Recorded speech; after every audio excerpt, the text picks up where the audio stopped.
Dear student, मैं Sandeep Yadav cafe study point पे आपका हार्दिक स्वागत करता हूं। दोस्तों, आज की इस क्लास में क्लास 11 की फिजिक्स को हम लोगों को सीखना है, तो आइए स्टार्ट करते हैं। बेसिकली आप समझेंगे भौतिक विज्ञान। भौतिक विज्ञान क्या होता है? फिजिक्स।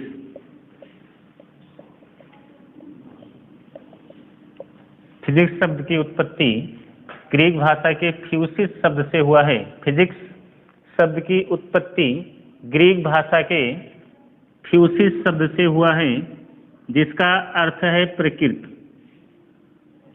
इसकी उत्पत्ति जो है वो ग्रीक भाषा के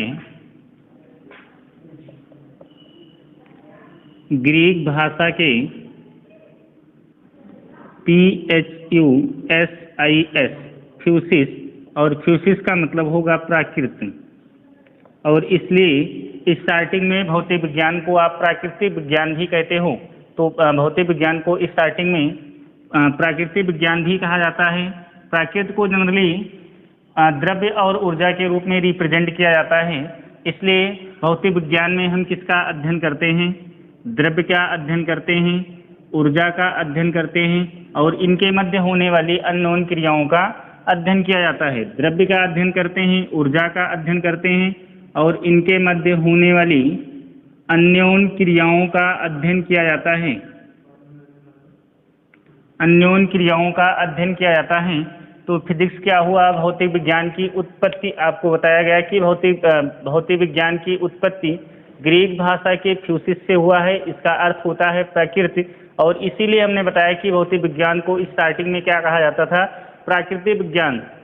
जनरली प्रकृति को द्रव्य और ऊर्जा के रूप में, मैटर और एनर्जी के रूप में रिप्रेजेंट किया जाता है। इसलिए फिजिक्स में हम लोग क्या करते हैं? द्रव्य के बारे में पढ़ते हैं, ऊर्जा के बारे में पढ़ते हैं। द्रव्य और ऊर्जा का आपस में किस प्रकार से रूपांतरण होता है, और इनके मध्य होने वाली अननोन क्रियाओं का अध्ययन किया जाता है। स्टार्टिंग में आइंस्टीन का द्रव्यमान ऊर्जा तुल्यता समीकरण, एक समीकरण है आइंस्टीन का। आइंस्टीन द्रव्यमान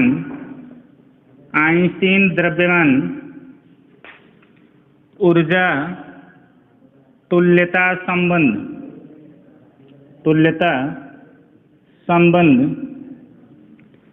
आइंस्टीन द्रव्यमान ऊर्जा तुल्यता संबंध मास एनर्जी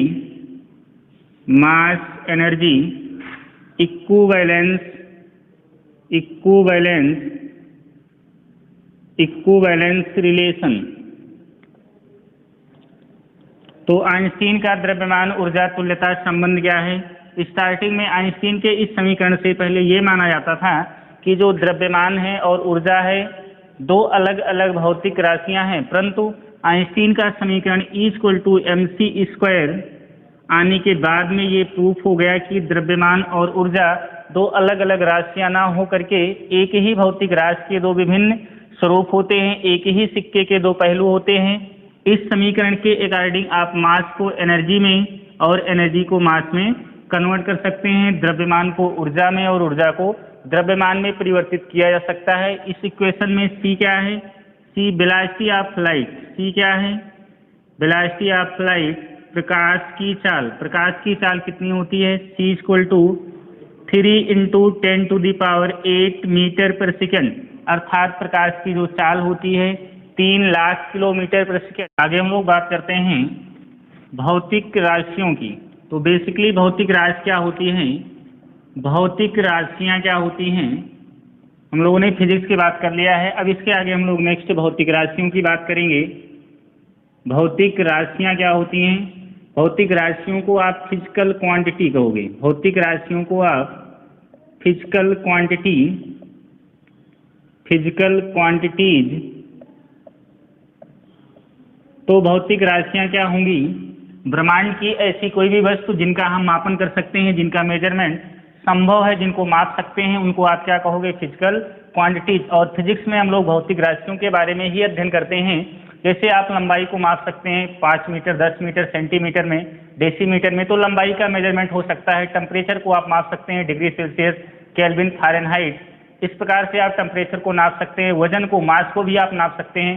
तो लंबाई आपका लेंथ हो गया, मास हो गया, टेम्परेचर हो गया, ये सब क्या है आपके फिजिकल क्वांटिटीज हैं। ब्रह्मांड की ऐसी सभी वस्तुएं जिनका मेजरमेंट संभव है, जिनको आप माप सकते हैं, उनको आप क्या कहोगे, भौतिक राशियां, फिजिकल क्वांटिटीज। तो फिजिकल क्वांटिटीज क्या हुई, जिनका मापन संभव है। ब्रह्मांड की ऐसी सभी वस्तुएं जिनका मापन संभव है, जिनको आप माप सकते हैं, मेजर कर सकते हैं, जिनका मापन संभव है, जिनका मापन संभव है, उसको आप क्या कहोगे, फिजिकल क्वांटिटीज कहोगे, भौतिक राशियां कहोगे। और आपको फिजिक्स में भौतिक राशियों को ही पढ़ना है। अब हम आगे बात करते हैं फिजिकल क्वांटिटीज के प्रकार पर, भौतिक राशियों के प्रकार पर। तो भौतिक राशियां कितने प्रकार की होती हैं, इसके आगे हम लोगों को डिस्कस करना है। तो भौतिक राशियों के प्रकार, type of physical quantities, types of physical quantities, physical quantities, type of physical quantities. भौतिक राशियों के प्रकार के बारे में पढ़ना है। तो भौतिक राशियों के जो प्रकार हैं वो मेनली भौतिक राशियां 3 प्रकार की होती हैं। जो पहला होगा उसे आप मूल राशियां या मूलभूत राशियां कहेंगे। पहला क्या है, मूल राशियां या मूलभूत राशियां। दूसरा आपका क्या हो जाएगा, व्युत्पन्न राशियां। क्या हो जाएगा, व्युत्पन्न राशियां, व्युत्पन्न राशियां। और तीसरा आपका हो जाएगा पूरक राशियां। तीसरा क्या हो जाएगा, पूरक राशियां, पूरक राशियां।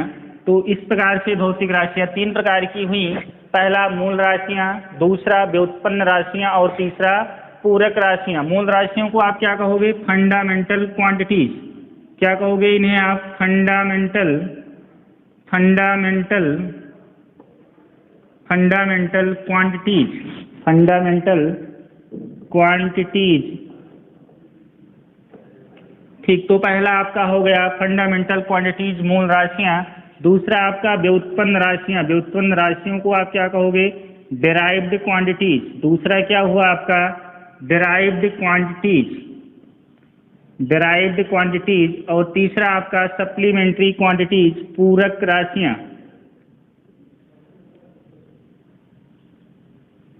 सप्लीमेंट्री क्वांटिटीज, पूरक राशियां। तो बेसिकली हमें 3 प्रकार की राशियों के बारे में पढ़ना है। पहला मूल राशियां, फंडामेंटल क्वांटिटीज, दूसरा व्युत्पन्न राशियां, डिराइव्ड क्वांटिटीज, और तीसरा क्या हुआ, पूरक राशियां, सप्लीमेंट्री क्वांटिटीज। तो मूल राशियां क्या होती हैं, मूल राशियां ऐसी राशियां होती हैं जो अन्य राशियों पर निर्भर नहीं करती हैं, जो अपने आप में स्वतंत्र होती हैं। फंडामेंटल क्वांटिटीज ऐसी राशियां हैं जो अपने आप में स्वतंत्र होती हैं, अन्य राशियों पर निर्भर नहीं होती है। इनको आप क्या कहोगे, मूल राशियां कहोगे।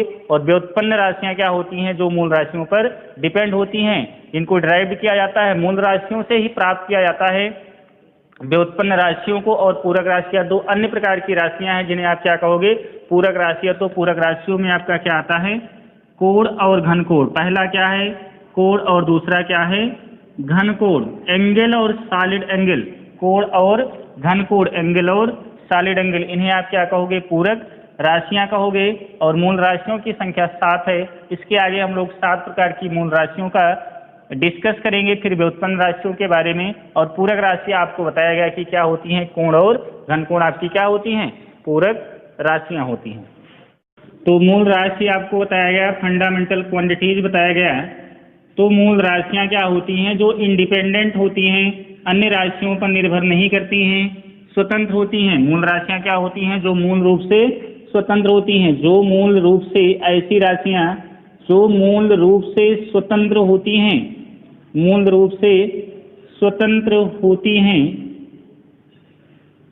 मूल रूप से स्वतंत्र होती हैं। ऐसी राशियां जो मूल रूप से स्वतंत्र होती हैं, उन्हें क्या कहते हैं, मूल राशियां कहते हैं। इन राशियों का मान अन्य राशियों पर निर्भर नहीं करता है। इनकी संख्या कितनी है, इनकी संख्या 7 है। मूल राशियों की संख्या कितनी है, 7 है। इनकी संख्या 7 है। तो 7 मूल राशियों के बारे में हम लोग आगे बात कर लेते हैं। पहला आपका क्या हो जाएगा, पहली जो मूल राशि है वो आपकी लंबाई, पहला क्या हो जाएगा, लंबाई हो जाएगा, आपका लेंथ हो जाएगा, पहला आपका लेंथ हो जाएगा। और इसका इस राशि का जो मात्रक होगा उसे आप मूल मात्रक कहेंगे। मूल राशियों के मात्रकों को मूल मात्रक कहा जाता है। तो मूल राशि हो गया आपका लंबाई, और यहाँ पे आप क्या लिख सकते हैं, इनके मात्रकों को लिख सकते हैं, यूनिट को लिख सकते हैं। मात्रक का मतलब आपका क्या हुआ, यूनिट्स। तो लंबाई का मात्रक क्या हो जाएगा, लंबाई का मात्रक क्या हो जाएगा, बेसिकली इसका जो यूनिट्स होता है उसे आप क्या कहते हैं, मीटर कहा जाता है। तो लंबाई का मात्रक क्या हो गया आपका, मीटर हो गया। ठीक, लंबाई का मात्रक क्या हो गया, मीटर हो गया। सेकंड जो आपकी मूल राशि है वो द्रव्यमान। लंबाई के बाद अगला क्या है आपका, द्रव्यमान। और द्रव्यमान का मतलब क्या हुआ, मास। दूसरा आपका द्रव्यमान हो गया, मास हो गया। और मास की जो जनरली आप यूनिट लिखते हो उसे क्या कहते हो, किलोग्राम, केजी। ठीक, तो पहला आपका लंबाई हो गया, मीटर इसकी यूनिट हो गई। दूसरा द्रव्यमान, और इसका मात्रक क्या हो गया, किलोग्राम हो गया। तीसरा टाइम, तीसरा क्या हो गया आपका, टाइम मतलब समय। तो तीसरा जो व्युत्पन्न राशि हुई या मूल राशि हुई समय, और समय का जो, समय को आप टाइम कह सकते हो, और इसका जो यूनिट होगा वो क्या हो जाएगा, सेकेंड हो जाएगा। ठीक, तो लंबाई, द्रव्यमान, समय, और समय के बाद जो अगला आप लिख सकते हैं विद्युत धारा। अगला आप क्या लिख सकते हैं, विद्युत धारा। और विद्युत धारा को आप क्या कहोगे, इलेक्ट्रिक करंट। विद्युत धारा को आप क्या कहोगे, इलेक्ट्रिक करंट। और इलेक्ट्रिक करंट का जो मात्रक होता है इसे आप क्या कहोगे, एम्पियर। एम्पियर को जनरली केवल सिंपली ए से रिप्रेजेंट किया जाता है। तो विद्युत धारा का मात्रक क्या हो जाएगा, एम्पियर। विद्युत धारा का मात्रक एम्पियर। अगला आपका क्या हो गया, लंबाई, द्रव्यमान, समय, विद्युत धारा। और अगला जो आपका हो जाएगा वो ज्योति तीव्रता। अगला क्या हो जाएगा, ज्योति तीव्रता। ज्योति तीव्रता को आप क्या कहोगे, luminous intensity. Luminous intensity, luminous intensity. ठीक, तो ये आपका क्या हो गया, ज्योति तीव्रता, ल्यूमिनस इंटेंसिटी। और ल्यूमिनस इंटेंसिटी को आप क्या कहोगे, इसकी जो यूनिट हो जाएगी वो कैंडेला, सीडी से रिप्रेजेंट किया जाता है कैंडेला को। तो ये आपका क्या हो गया, कैंडेला। तो आपका फर्स्ट क्या हो गया, लंबाई, द्रव्यमान, समय, विद्युत धारा, ज्योति तीव्रता। और इसके बाद में जो अगला आपका हो जाएगा ताप। इसके बाद अगला क्या है आपका, ताप। और ताप को आप क्या कहोगे, टेम्परेचर। ताप का मतलब क्या हुआ, टेम्परेचर हो गया। और ताप की जो यूनिट होगी डिग्री सेल्सियस या केल्विन कह सकते हैं, डिग्री सेल्सियस या केल्विन इसकी यूनिट हो जाएगी टेम्परेचर की। और सातवां और लास्ट जो आपका है वो पदार्थ की मात्रा। सातवां क्या है आपका, पदार्थ की मात्रा। और पदार्थ की मात्रा को आप क्या कहोगे, अमाउंट ऑफ सब्सटेंस। क्या कहोगे, अमाउंट ऑफ सब्सटेंस। और इसकी जो यूनिट होगी साइंटिस्ट के नाम पर, इसकी यूनिट है मोल। क्या हो जाएगा, मोल साइंटिस्ट का नाम है। इसके आगे आपको मोल कॉन्सेप्ट्स के बारे में बताया जाएगा। तो पदार्थ की मात्रा क्या हो गया, मोल। तो 7 प्रकार की मूल राशियां आई होप आपको क्लियर हो गई होंगी। फर्स्ट आपका लंबाई, और लंबाई की यूनिट मीटर। सेकंड आपका द्रव्यमान, किलोग्राम। समय का सेकंड हो गया विद्युत धारा का एम्पियर। ज्योति तीव्रता का कैंडेला, और कैंडेला को आप सीडी से रिप्रेजेंट करोगे। ताप का क्या हो जाएगा, डिग्री सेल्सियस या केल्विन हो जाएगा। और पदार्थ की मात्रा का क्या हो जाएगा, मोल हो जाएगा। ठीक, मूल राशियों के बाद में अगला है व्युत्पन्न राशियां। क्या है अगला, व्युत्पन्न राशियां। व्युत्पन्न राशियां, व्युत्पन्न राशियों को आप क्या कहते हो, डेराइव्ड क्वांटिटीज। इसे आप क्या कहते हो, डेराइव्ड क्वांटिटीज। व्युत्पन्न राशियां। व्युत्पन्न राशियों को हमने बताया कि ऐसी राशियां जो मूल राशियों पर डिपेंड करती हैं उन्हें आप क्या कहते हो, व्युत्पन्न राशियां कहते हो। जैसे फॉर एग्जाम्पल की बात करें, व्युत्पन्न राशियों का मतलब ये क्या होती हैं, मूल राशियों पर निर्भर होती हैं। जो व्युत्पन्न राशियां होती हैं ये मूल राशियों पर निर्भर होती हैं। व्युत्पन्न राशियां मूल राशियों पर निर्भर होती हैं। अगर हम मूल राशियों के एग्जाम्पल की बात करें, 7 मूल राशियों और 2 पूरक राशियों को अगर छोड़ दिया जाए तो फिजिक्स में हम जितनी भी राशियों के बारे में पढ़ेंगे। सभी राशियों को हम क्या कहेंगे? व्युत्पन्न राशि कहेंगे। जैसे एग्जाम्पल की बात करें तो क्षेत्रफल आपका क्या हो गया? व्युत्पन्न राशि। क्षेत्रफल क्या हुआ? व्युत्पन्न राशि। ये मूल राशि से ही मिलकर बना है। जैसे क्षेत्रफल को समानतः आप क्या कहते हो? लंबाई लिखते हो, और गुणे अगर आयताकार है आपका तो लंबाई गुणे क्या लिखोगे? चौड़ाई लिखोगे। लंबाई गुणे चौड़ाई, और लंबाई की यूनिट क्या हो जाएगी? लंबाई की यूनिट आप मीटर लिखते हो, और चौड़ाई की यूनिट भी क्या लिखोगे? मीटर। और ये मीटर क्या है आपका? ये आपका फंडामेंटल क्वांटिटीज ही तो है, मूल राशि तो है। इस प्रकार से दो फंडामेंटल क्वांटिटीज का दो बार आपने मीटर का गुणा किया और आपको क्या मिल गया? एरिया मिल गया। तो ये क्या हुआ है? ये डिराइव जो फंडामेंटल क्वांटिटीज होती हैं, जो मूल राशियां होती हैं, उन्हीं से इनको व्युत्पन्न किया जा सकता है। अगर इसके हम सेकंड एग्जाम्पल की बात करें तो बल। क्या है अगला? बल। बल क्या है आपका? व्युत्पन्न राशि। बल किस प्रकार से व्युत्पन्न राशि? अब बल को आपको ब्रेक करना पड़ेगा। बल का जो सूत्र होता है न्यूटन के सेकंड नियमानुसार, फोर्स को आप लिख सकते हो द्रव्यमान गुणे त्वरण। क्या लिख सकते हो? द्रव्यमान गुणे त्वरण। त्वरण क्या होता है? वेग परिवर्तन की दर को त्वरण कहा जाता है। तो यहाँ पे आप लिख सकते हो द्रव्यमान को क्या लिख सकते हो? वेग परिवर्तन की दर। और दर का मतलब होता है समय से भाग करना। त्वरण के स्थान पे आप क्या लिख सकते हो? वेग परिवर्तन लिख सकते हो। और वेग परिवर्तन की दर को त्वरण कहा जाता है। तो त्वरण बराबर क्या हो जाएगा? वेग परिवर्तन बटे समय। वेग परिवर्तन को भी आप चेंज कर सकते हो। वेग परिवर्तन को आप क्या कहोगे? विस्थापन परिवर्तन की दर होता है। विस्थापन परिवर्तन की दर को ही तो वेग कहा जाता है। तो इसके स्थान पे आप क्या लिख सकते हो? विस्थापन लिख सकते हो, या विस्थापन को ही आप क्या कहते हो? नॉर्मली अगर देखा जाए तो विस्थापन को ही आप क्या कहोगे? डिस्टेंस कहोगे, दूरी कहोगे। वैसे दोनों में डिफरेंस होता है। वेक्टर स्केलर के आधार पर डिफरेंस निकाल सकते हैं, और भी दोनों में डिफरेंस होता है विस्थापन और दूरी में। लेकिन यहाँ पे अगर बेसिकली आप देखें तो डिस्टेंस और विस्थापन का मतलब एक ही है। यूनिट के आधार पर देखोगे तो विस्थापन और दूरी का मतलब एक ही होगा। तो वेग परिवर्तन को आप विस्थापन बटे दूरी बटे क्या लिख सकते हो? विस्थापन या दूरी बटे समय। विस्थापन या दूरी बटे समय। और पहले से आपका क्या था? समय। अब यहाँ पे आप जो भी देख रहे हैं सारा कुछ ये क्या है आपका? फंडामेंटल क्वांटिटीज हुआ, मूल राशि हुई। द्रव्यमान क्या है? मूल राशियों में बताया गया था। दूरी आपको मूल राशियों में बताया गया था, और समय भी तो बताया गया था। तो इस प्रकार से ये सब क्या हो गए? आपके मूल राशियां हो गई। तो मूल राशियों को मिलाकर ही क्या किया जाता है? व्युत्पन्न राशियों को बनाया जाता है। ठीक, तो आपको इतना क्लियर हो गया होगा व्युत्पन्न राशियां क्या होती हैं। तो हमने बताया कि जो 7 मूल राशियां हैं और 2 पूरक राशियां हैं, इन 7 2 9 को छोड़ दिया जाए तो फिजिक्स में हम जितनी भी राशियों के बारे में पढ़ेंगे, सभी राशियों को आप क्या कहोगे? व्युत्पन्न राशि कहोगे, या फिर डिराइव्ड क्वांटिटीज कहोगे। ठीक, नेक्स्ट इसके आगे हम लोग बात करते हैं पूरक राशियों की।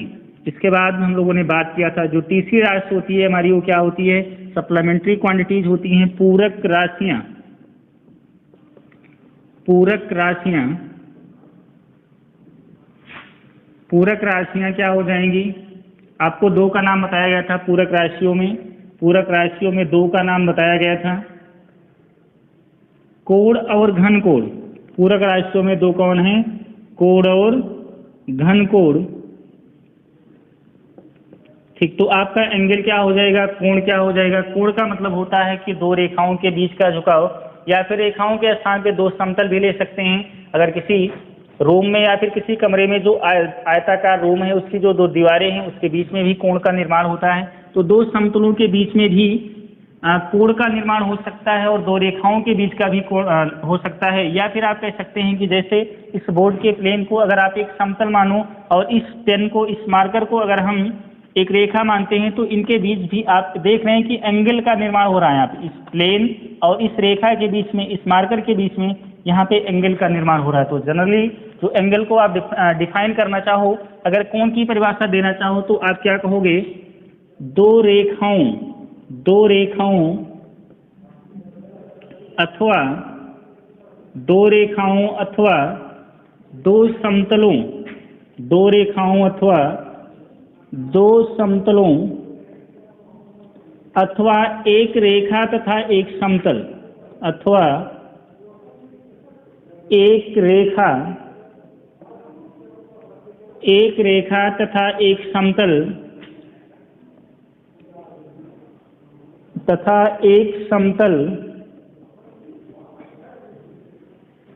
के बीच के झुकाव को दो रेखाओं अथवा दो समतलों अथवा एक रेखा तथा एक समतल के बीच के झुकाव को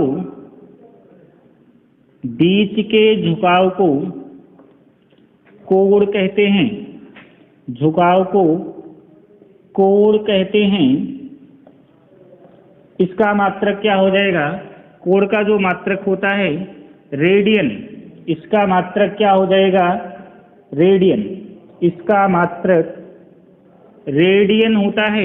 कोण का मात्रक रेडियन होता है। तो दो रेखाओं अथवा दो समतलों अथवा एक रेखा तथा एक समतल के बीच के झुकाव को कोण कहते हैं और इसका मात्रक क्या होता है? रेडियन होता है। इसके आगे हम लोग बात करते हैं घनकोण की। इसके आगे हम लोग बात करते हैं घनकोण की। आगे हम लोगों को बात करना है घनकोण के बारे में। घनकोण, घनकोण के बारे में बात करना है तो घनकोण को आप क्या कहोगे? Solid angle. घनकोण को क्या कहा जाता है? Solid angle घनकोण। घनकोण का मतलब क्या हो जाएगा? ये किसी सरफेस के द्वारा, किसी पृष्ठ के द्वारा जो उसके सेंटर पर, मान लेते हैं कि ये किसी गोले का सरफेस लिया गया है, तो इस गोले के सरफेस के द्वारा जो इस गोले का कोई सेंटर रहा होगा, तो इसके सेंटर पर, इस संपूर्ण पृष्ठ के द्वारा इस पर गोले के सेंटर पर जो कोण यहाँ पे बनेगा, इसे आप क्या कहोगे? घनकोण कहोगे, सॉलिड एंगल। और इसे डी ओमेगा से रिप्रेजेंट किया जाता है घनकोण को। और मैक्सिमम जो घनकोण का मान होता है, अधिकतम घनकोण का मान, आगे हम लोग इस टॉपिक पे बात करेंगे डिटेल में। अधिकतम घनकोण का जो मान होता है वो 4 पाई, कितना होता है? 4 पाई। और घनकोण का जो मात्रक होगा वो स्टेरेडियन। घनकोण का मात्रक क्या होगा? स्टेरेडियन। तो आप क्या कहोगे? घनकोण किसे कहते हैं? किसी गोले के पृष्ठ द्वारा, किसी गोले के पृष्ठीय क्षेत्रफल द्वारा, किसी गोले के पृष्ठीय क्षेत्रफल द्वारा, पृष्ठीय क्षेत्रफल द्वारा, किसी गोले के पृष्ठीय क्षेत्रफल द्वारा उसके केंद्र पर, उसके मतलब गोले के केंद्र पर, गोले के केंद्र पर अंतरित कोण को घनकोण कहते हैं। घनकोण कहते हैं। इसे डी ओमेगा, डी ओमेगा का मतलब स्मॉल घनकोण अगर किसी सरफेस के द्वारा है और अगर टोटल है तो ओमेगा, इसे डी ओमेगा से प्रदर्शित करते हैं। तो इसका नोटेशन क्या हुआ? रिप्रेजेंट करने का तरीका क्या हुआ? सॉलिड एंगल को डी ओमेगा। और इसका जो मात्रक होगा वो स्टेरेडियन। इसका मात्रक क्या हो जाएगा? इसका मात्रक स्टेरेडियन होता है। इसका मात्रक रेडियन होता है। अगर इस डिस्टेंस को आप यहाँ से इस डिस्टेंस को अगर r माने तो जो डी ओमेगा का फार्मूला आपको मिलेगा वो DA/r²। तो डी ओमेगा इक्वल टू क्या हो जाएगा? DA/r²। तो आपको समझ में आया होगा घनकोण क्या होता है, सॉलिड एंगल क्या होता है। हमने यहाँ पे फिगर के माध्यम से आपको समझाने का प्रयास किया है। अधिकतम घनकोण का मान 4 पाई स्टेरेडियन होगा।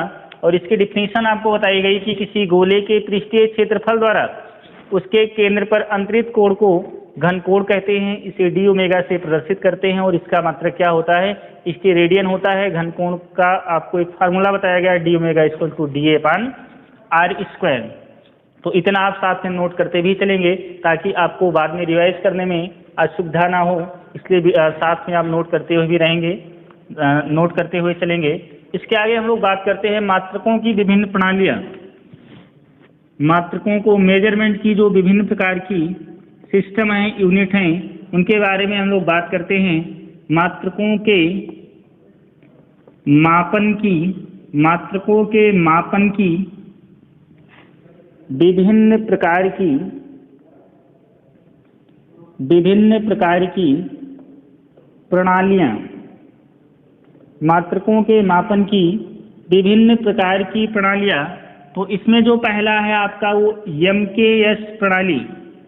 पहला क्या है आपका MKS प्रणाली। MKS प्रणाली में M का मतलब क्या हो जाएगा मीटर, M का मतलब मीटर, K का मतलब क्या हो जाएगा किलोग्राम और S का मतलब क्या हो जाएगा सेकेंड। तो अगर आप किसी राष्ट्र को किसी सिस्टम में यदि आप क्या करते हैं लंबाई को किसमें मापते हैं मीटर में, यदि लंबाई को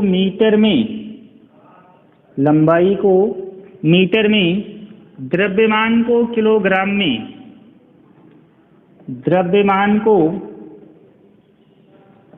किलोग्राम में तथा समय को सेकंड में मापा जाए,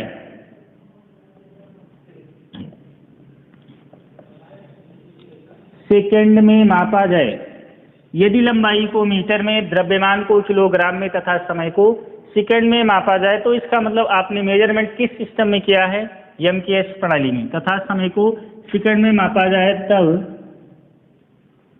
इस मापन को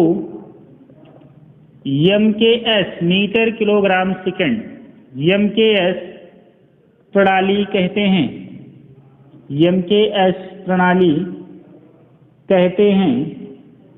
अगला CGS प्रणाली, दूसरा क्या है आपका MKS प्रणाली को आप इस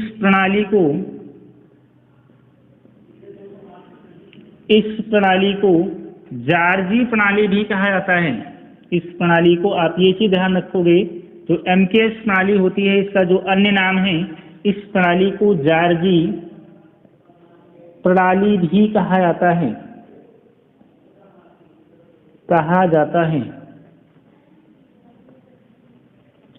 ठीक, तो MKS प्रणाली में आप क्या करते हो लंबाई को मीटर में और द्रव्यमान को किलोग्राम में और समय को सेकंड में मापते हो, तो ये आपका MKS प्रणाली हुई। अगला हम लोग बात करते हैं CGS प्रणाली की। स्टूडेंट्स आगे बात करते हैं हम लोग CGS प्रणाली की। सेकंड फर्स्ट आपको MKS प्रणाली बता दिया गया था और दूसरा क्या है आपका नेक्स्ट आपका है CGS प्रणाली। CGS system. तो CGS सिस्टम क्या हो जाएगा, C का मतलब हुआ सेंटीमीटर, C का मतलब क्या हुआ सेंटीमीटर, G का मतलब क्या हुआ ग्राम, G का मतलब क्या हुआ ग्राम और S का मतलब क्या हुआ सेकंड। तो अगर हम लंबाई को सेंटीमीटर में नापें, द्रव्यमान को ग्राम में नापें और समय को सेकंड में कहें, तो इसका मतलब आपका मेजरमेंट किस प्रणाली में हुआ है CGS प्रणाली में हुआ है। इसका मतलब मेजरमेंट कितना होगा, किसमें हुआ है CGS प्रणाली में। तो इसमें हम लोग क्या करते हैं, इस प्रणाली के अंतर्गत, CGS प्रणाली के अंतर्गत, इस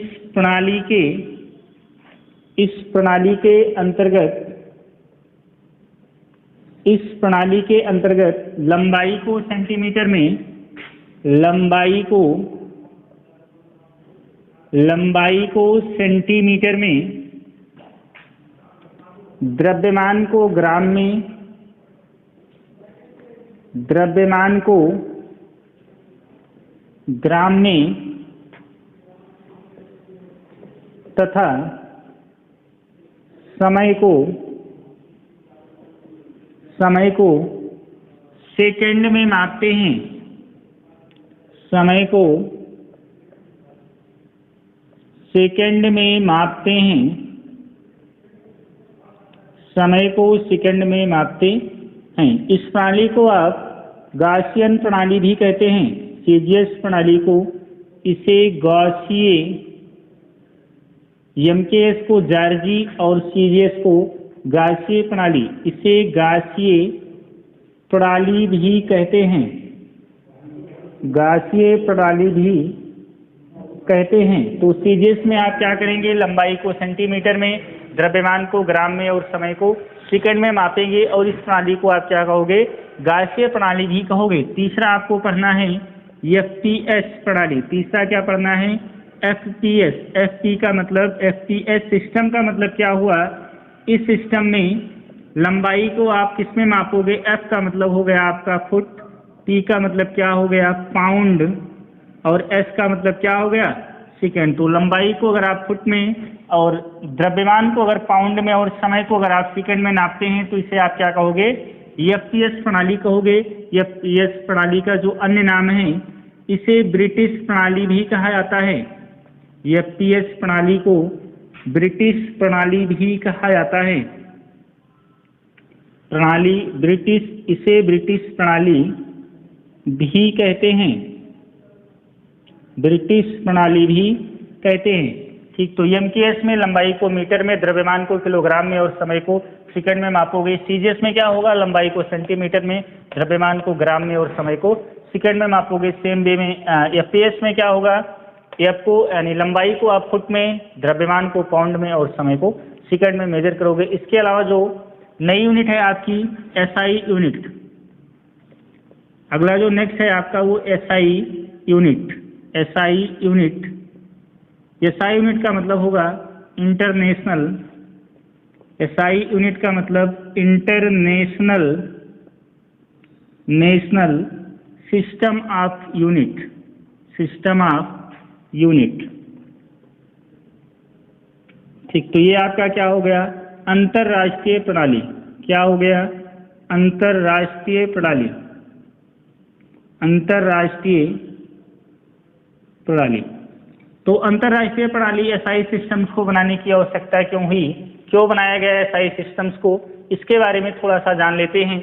जैसे अभी तक आपको तीन के बारे में बताया गया, MKS, CGS और FPS, और इन तीनों में आप देख रहे हैं कि केवल तीन ही राशियों का हम बार बार डिस्कस कर रहे हैं। किसके बारे में, लंबाई के बारे में, द्रव्यमान के बारे में और समय के बारे में। जबकि आपके पास राशियां कितनी हैं, मूल राशियों की संख्या 7, और अगर दो पूरक राशियों को मिला दिया जाए तो टोटल संख्या कितनी हुई, 9 की। जबकि आप बात हमेशा किसकी कर रहे हैं, लंबाई की, द्रव्यमान की और समय की। तो जो बाकी अन्य राशियां थी, इन तीन राशियों के अलावा जो बाकी 6 राशियां हैं, लंबाई, द्रव्यमान और समय को छोड़ करके जो बाकी अन्य राशियां हैं, उन राशियों को मेजर करने के लिए ही आपको क्या किया गया, अंतरराष्ट्रीय प्रणाली बनाने की आवश्यकता हुई।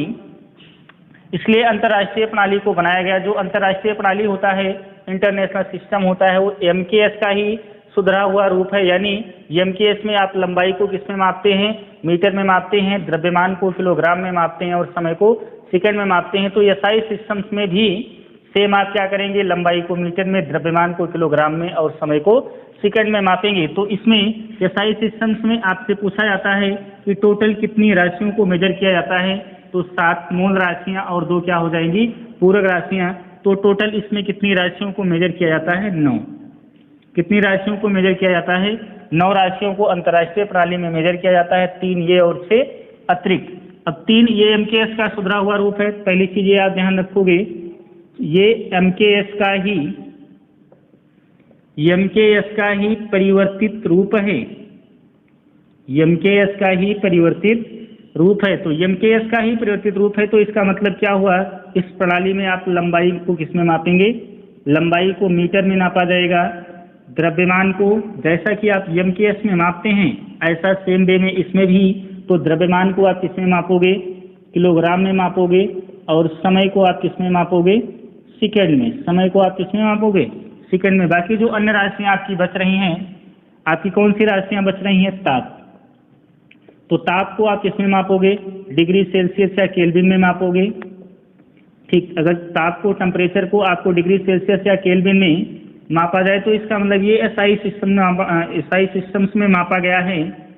विद्युत धारा को आपसे कहा जाए कि विद्युत धारा को एम्पियर में मेजर किया गया है, विद्युत धारा को एम्पियर में मेजर किया गया है, तो इसका मतलब ये किस में मेजरमेंट हुआ है, SI सिस्टम्स में हुआ है। बाकी जो इसके पहले बताया गया था उसमें कहीं भी विद्युत धारा आपका नहीं है। ठीक, इसी प्रकार से जो अन्य राशियां हैं, ताप हो गया, विद्युत धारा हो गया, पदार्थ की मात्रा आपको बताया गया था, पदार्थ की मात्रा, पदार्थ की मात्रा क्या हो जाएगी, इसका मात्रक क्या हो जाएगा, मोल हो जाएगा। लंबाई, द्रव्यमान, समय, ताप, विद्युत धारा, पदार्थ की मात्रा। ज्योति तीव्रता आपको बताया गया था, ज्योति तीव्रता, ज्योति तीव्रता का क्या हो जाएगा आपका, कैंडेला हो जाएगा।